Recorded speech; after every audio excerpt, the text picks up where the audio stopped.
Comme d'habitude, chaque jeudi, chaque vidéo du jeudi, vous avez le jeu qui est lancé, Fear and Greed de dimanche. Si vous trouvez le Fear and Greed de dimanche avec une bonne question posée dans les commentaires, donc vous tapotez là en dessous de la vidéo, quel va être le Fear and Greed de dimanche avec une question pour l'équipe, donc nous, pour participer au tirage au sort du giveaway de dimanche.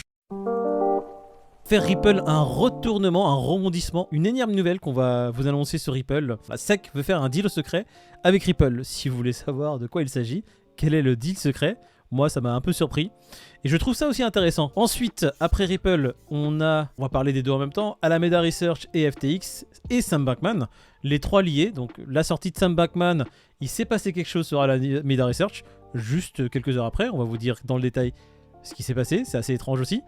Et FTX, un groupe de personnes qui se réunissent parce qu'ils en ont marre et ont peut-être trouvé le moyen. On va pas dire récupérer tous leurs fonds, mais une partie, on va en discuter dans quelques secondes. Et moi, une news qui m'a vraiment plu, là pour le coup, Mark Cuban, milliardaire, propriétaire des Mavericks et propriétaire de plusieurs boîtes dans la tech, qui a fait ses preuves dans l'entrepreneuriat et un mec qui est très brillant, qui dit clairement que si vous avez de l'or actuellement, vous êtes des gros connards. Ce sont ses mots.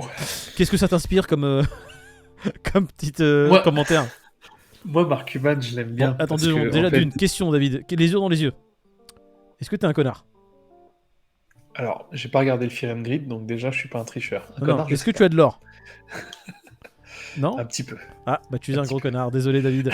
Tu peux continuer maintenant ton... Voilà, je te laisse continuer, hein, c'est pas grave. Tu t'exprimeras en tant que gros connard.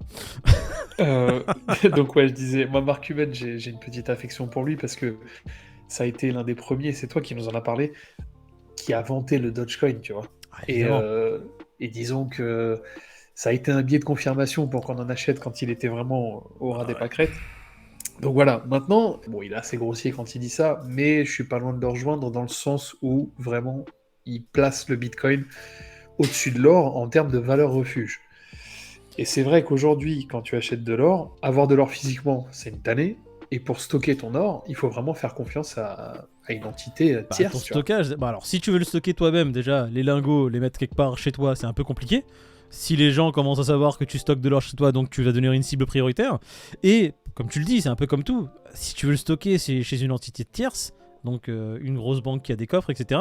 Bah c'est pas chez toi en fait. Donc à un moment donné, si tu veux le retirer, ça va être un peu comme ton argent.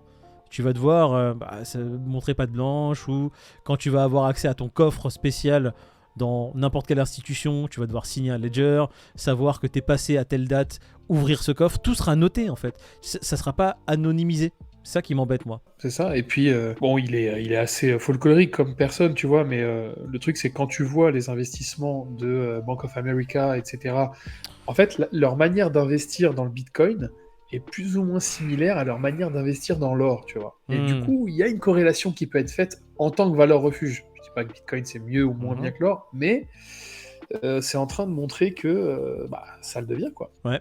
Bon bah écoute, moi j'aime bien cette sortie de Mark Cuban qui en fait dit ça à Bill Maher qui a un podcast et qui invite justement tous ses potes ou toutes les connaissances qu'il a, comme il a de grosses entreprises, lui il connaît des grosses têtes comme Mark Cuban, et qui s'est fait remonter les bretelles par Mark Cuban parce que Bill Maher qui est anti-Bitcoin, Mark Cuban lui a dit, il a pas dit que c'était un gros connard, il a dit t'es juste stupide quoi, t'as pas de Bitcoin, t'es anti-Bitcoin, t'es vraiment teubé.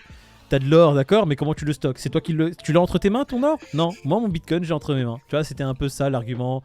Il se tournait un peu autour, il se titillait, et j'ai trouvé ça, moi, assez bon enfant. Pourquoi? Parce que ça te montre qu'il y a quand même une petite démocratisation de plus en plus dans le discours commun. Parce que si Bill Maher commence à en parler comme ça, de façon un peu normale, moi je trouve ça cool qu'on s'exprime. Et puis Cuban, c'est pas un facho du Bitcoin non plus, parce qu'il a pas hésité à dire quels étaient les avantages, les défauts du Bitcoin, tu vois, il est très lucide, tu vois. Non, mais c'est vrai que la question du stockage, après voilà, l'or, il a quelques années d'avance sur le Bitcoin, tu vois. En parlant de stockage, de lucidité, on va passer tout de suite à l'affaire FTX malheureusement. FTX, lucidité, c'est un groupe de personnes qui se lancent dans une class action. Donc c'est, on va dire, un groupe de personnes qui se réunissent et décident d'attaquer l'entité ensemble. Et voilà ce qui se passe un peu là actuellement sur l'affaire FTX. On va parler d'Alameda juste après, si tu as quelques mots dessus. En fait, ils veulent prendre le fast pass, tu vois, ouais. Tout simplement. Ils veulent être remboursés. C'est pas mal comme non mais c'est très bien comme analogie, le fast pass. Ils veulent être dans les premiers remboursés parce que c'est vrai, tu notes quelque chose quand même qui est assez important. Généralement, les particuliers créanciers passent après les gros créanciers qui peuvent être comme le gouvernement.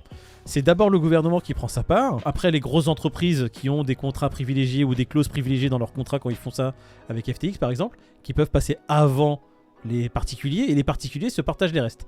Donc du coup, en faisant cette class action, ils essaient de changer un peu tout ça. Et je trouve ça très bien, très lucide. La crypto, c'est ça, la blockchain, la crypto, et puis tu sais, on en reparlera quand on parlera de Ripple, mais ça me fait penser à Ripple aussi, tu vois. Mais ouais, c'est un move, l'union fait la force, tu On vois. va parler de Ripple juste après Alameda. Je vois que c'est assez présé en tant que XRPiste. Je sens que tu as envie de parler de Ripple et de ce qui se passe dessus. Je te comprends, c'est assez important. Et on va en parler juste après ça. J'ai envie de juste dire un dernier mot sur les gens justement qui sont réunis pour faire cette class action. Quand tu dis la blockchain, alors moi, ce que j'entends par là quand tu dis ça, c'est des gens qui sont assez versatiles, qui s'adaptent très rapidement aux situations nouvelles. Donc là, tu vois que c'est pas des gens qui se laissent faire. C'est des gens qui sont qui en ont dans la tête en fait, dans ce milieu-là. Donc du coup, qui sont tout de suite dit mais comment on peut faire pour essayer de tirer notre épingle du jeu. Et ils agissent. Et c'est ça que j'aime beaucoup. Ce que tu n'aurais pas vu forcément dans d'autres domaines. Dans certains trucs boursiers, s'il y a un crash, c'est vrai. C'est vrai que tu n'aurais peut-être pas eu cette révolution, entre guillemets, de gens en même temps. Qui se disent, non, on va pas se laisser faire. Alameda, on va enchaîner directement dessus. Alameda, du coup. Qu'est-ce qui s'est passé? Je vais faire un léger résumé. Sam Bankman est sorti il y a quelques jours. Et étrange coïncidence, des mouvements de flux sur les wallets qui appartiennent à Alameda. Alors, c'est pas des mouvements de flux comme toi qui te connectes sur Binance et qui dit « Retirez mon Bitcoin ». Non, c'est des mouvements de flux qui sont assez suspicieux parce qu'ils passent par des entités qui ressemblent, qui ne sont pas Tornado Cash, mais qui ressemblent dans le fonctionnement à Tornado Cash. Ça veut dire que tu mixes plusieurs transactions pour essayer de faire, on va dire, passer entre les lignes, pas savoir d'où c'est venu, c'est mélangé avec d'autres transactions, etc. Et moi, ce que je trouve étrange, David, c'est que c'est arrivé juste après la sortie de Sam Bankman. Ouais, c'est bizarre. Et puis, ce qui est bien aussi, c'est que ça te prouve à quel point tout est tracé et que tout finit par se savoir, tu vois.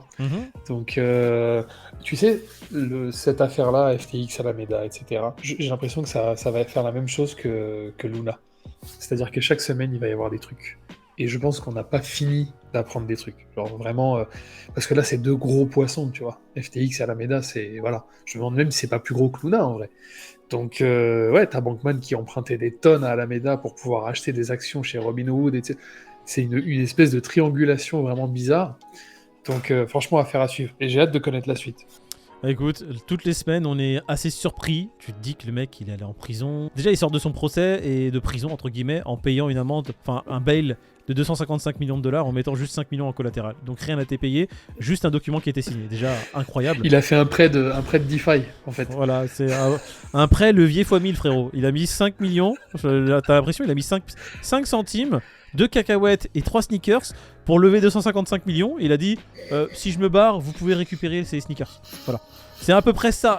Je résume, mais dans l'état actuel des choses, c'est exactement ça. Bon, on va arrêter de parler de FTX, on en a vraiment trop parlé. On en reparlera évidemment s'il y a des nouvelles assez majeures qui en ressortent, ou des nouvelles assez drôles comme celle-ci. Là, on va passer directement à Ripple XRP. Ripple vs la SEC. Qu'est-ce qui s'est passé, David ? La SEC commence à bégayer, j'ai l'impression. En gros, on vous a parlé plusieurs fois des dossiers Inman. Donc c'est vraiment la clé de voûte du procès. C'est vraiment l'arme de Ripple. Et donc, ils veulent l'utiliser, ils vont pouvoir l'utiliser. Et là, dernièrement, il y a la SEC qui a dit, écoutez, ok, d'accord, utilisez-le, mais s'il vous plaît, ne rendez pas ça public. Et là où je fais l'analogie entre les gens qui attaquent FTX tous ensemble et ça, c'est que si jamais ça devient public, je pense vraiment que les gens vont péter un câble sur la SEC et que ça peut vraiment partir en vrille, tu vois. Donc, ce que ça prouve, ce que ça montre, c'est que la SEC n'a absolument aucun intérêt à ce que ces dossiers-là se sachent. Donc, ça sent bon. En fait, c'est ce qui est marrant, c'est que en fait, ils s'acharnent tellement à essayer de garder secret ces documents. Je me demande même, au-delà du discours d'Inman qui disait que, voilà, Ripple, c'est pas une security, c'est ce qui a été dit mot pour mot par Inman, je me demande ce qu'il y a d'autre.